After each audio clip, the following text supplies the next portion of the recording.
Dear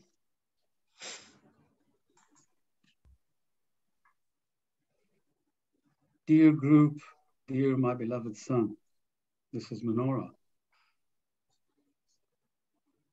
You know that many messages of mine are for the world, for humanity, what we would call more strategic messages looking into the future. But the messages and the wisdom that I really like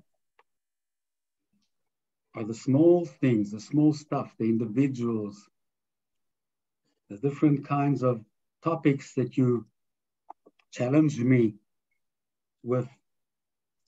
And this will be one of them. Each one of us, each person, is born into this lifetime. That means the soul enters and brings with it a long memory of experiences, positive, negative, all kinds of experiences, emotional, mental, accumulated from all lifetimes. And these experiences can very rapidly turn into talent. What is talent? What is capability? What is high intelligence? How come people are born with certain characteristics that others don't have? And actually, each individual has this, being different from his fellow brothers. So this is the answer. The soul wants to manifest its characteristics that it came with from all those lifetimes experience into this lifetime. It does not mean that being in this lifetime, you cannot develop something.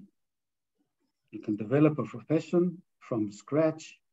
You can become talented from scratch. But look at the greatest musicians. How come a 4-year-old Mozart plays the piano and turns into a composer? Look at the big painters. That is in art. Look at the very intelligent people that from young age are very bright and go to university when they're 14. These are obviously the extreme examples. Same thing would happen with leadership.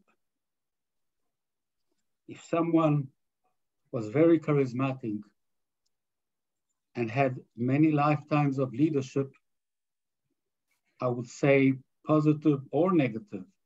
The emphasis is on the leadership.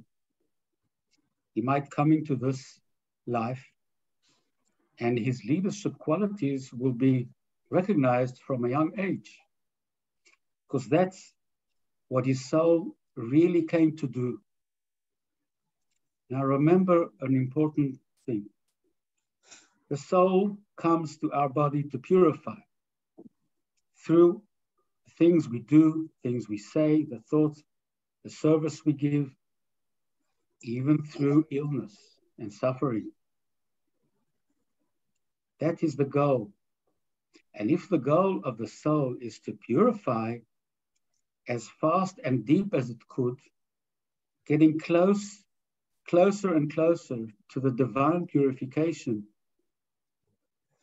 why not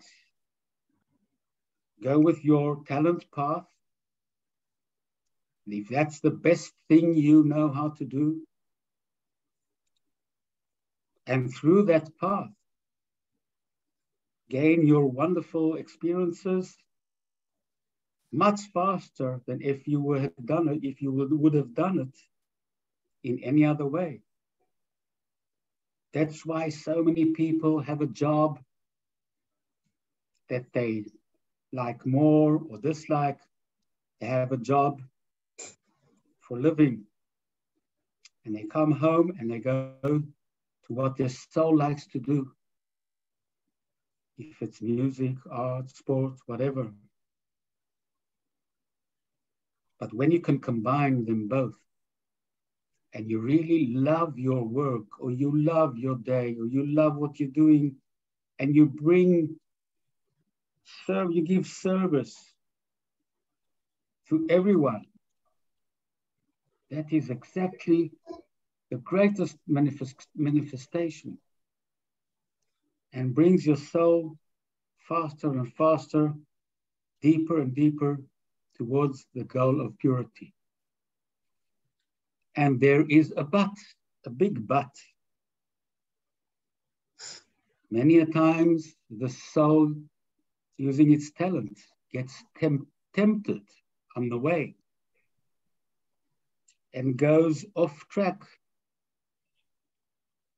doing whatever we would call as bad service, ego, selflessness, everything for me.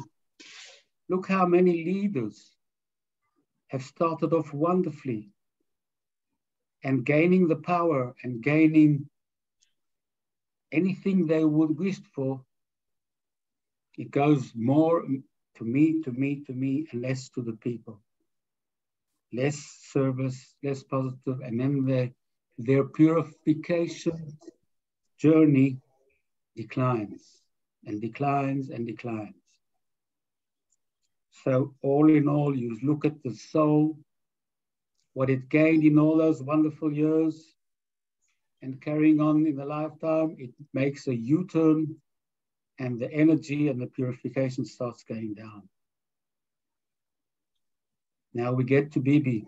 Yes, Bibi was a leader in many lifetimes. He came from the Yuda tribe. I will not say exactly which king he was because it is not appropriate at this time. He was a king in one lifetime, a good king for the people, and in other lifetimes, he was a leader in many kinds of groups, not only in the Jewish people, all over. Obviously, any soul cannot keep on doing the same thing every time because it wants to verify its, you would say, the topics or whatever it does during every lifetime to gain a variety of experiences. So Bibi came down with that. And it is not by chance that he came into this family. His elder brother, Yoni, was the same, but a different character completely. He was a leader on the quiet side, going deep, more spiritual. The same thing, his father and mother of Bibi's. So sometimes a soul chooses the parents as strengthening and empowering to his own goal in this lifetime. And what I talked about before about the but, getting off track, that's what happened. So if any one of us wants to judge Bibi on his whole lifetime, or anyone else, you should look at the beginning, the middle age, the old age, and all stages of career. How many businessmen go into a business when they're young, full of energy, ideas, power, build something up, and then they do not know when to let go. Carry on and fall. And finally, I will give the example of Moses. Moses, our greatest leader of all times, did not know when to stop. He brought the Israelites to the country He was 120 years old. And he thought he's carrying on into the country. He got a big no from God. You have accomplished your assignment for this lifetime. Without you, there would never be a nation. But you have to know when to stop. He did not know. God had to stop him, say, you are not entering the country. You did your assignment. The energy you had was exactly built for this, leading the nation into the country with wars and leadership needs a different new energy. So back to Bibi, this is what I have to say. You can judge him as you wish. You can judge any one of the politicians, of the business leaders, of the judges, of the Knesset members. Judge them.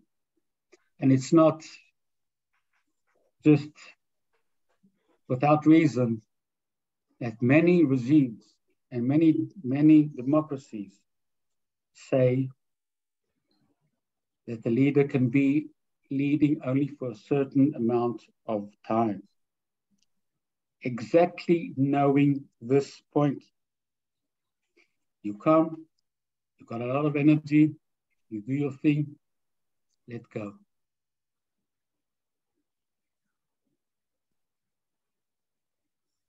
Take these things and learn from this wisdom for yourselves, for your families, for anyone around you, in any kind of occupation or anything you do. I love you all and bless you. Nora.